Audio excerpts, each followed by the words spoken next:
حضور سیدنا امام ربانی حضور مجدد پاک مجدد الفسانی شیخ احمد سرہندی فاروقی رحمۃ اللہ تعالی علیہ اپنی ملفوظات میں ذکر کرتے ہیں کہ رمضان المبارک کا مہینہ نفلی عبادت، نماز، ذکر اور صدقہ وغیرہ جو اس ماہ میں ادا کی جائے دوسرے دنوں میں فرض ادا کرنے کے برابر ہے،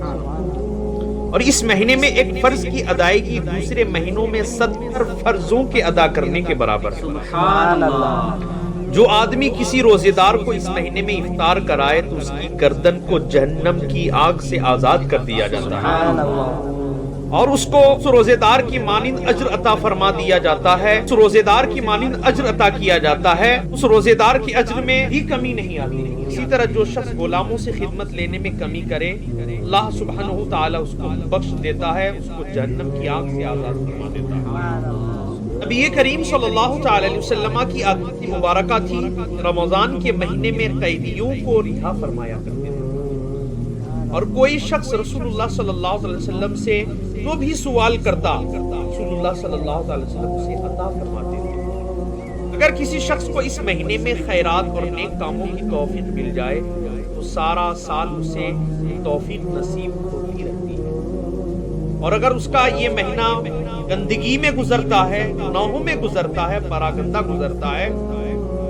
تو پورا سال گندگی ہی میں گزارتا ہے۔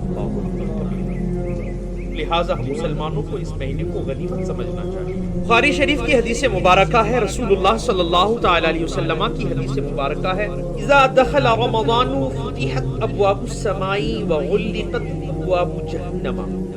سلسلۃ الشیاطین۔ اور اس حدیث پاک کو حضرت سیدنا امام مسلم نے بھی صحیح مسلم میں ذکر فرمایا ہے، جب رمضان آتا ہے تو آسمان کے دروازے کھول دیے جاتے ہیں، اور ایک روایت میں ہے کہ جنت کے دروازے کھول دیے جاتے ہیں،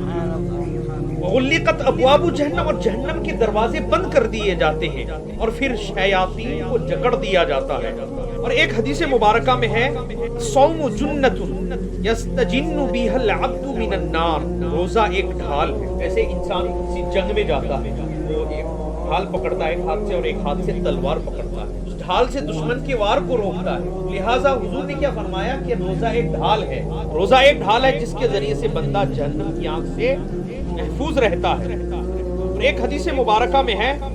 رسول اللہ صلی اللہ علیہ وسلم نے ارشاد فرمایا، یہ حدیث پاک حضرت امام بخاری رضی اللہ تعالی نے ذکر فرمایا، الصیام لی وانا اجزی بہ، روزہ میرے لیے ہے اور میں ہی اس کی جزا عطا کروں گا۔ ماشاءاللہ۔ اور ایک حدیث مبارکہ میں ہے رسول اللہ صلی اللہ علیہ وسلم نے ارشاد فرمایا، والذی نفس محمد بیدیہ لخلوف فم الصیام اطیب عند اللہ من ریح المسک، اس ذات کی قسم اس کے ہاتھ میں محمد کی جان ہے صلی اللہ علیہ وسلم، روزے دار کے منہ کی بدلی ہوئی بو اللہ کے ہاں کستوری کی خوشبو سے زیادہ پاکیزہ ہے۔ تو یہ روزے کی فضیلت ہے۔ اللہ تبارک و تعالی ہم سب کو ماہ رمضان کی تعظیم و توقیر کرنے کی توفیق عطا فرمائے، یہ مہینہ ہم سب کو بار بار عطا فرمائے۔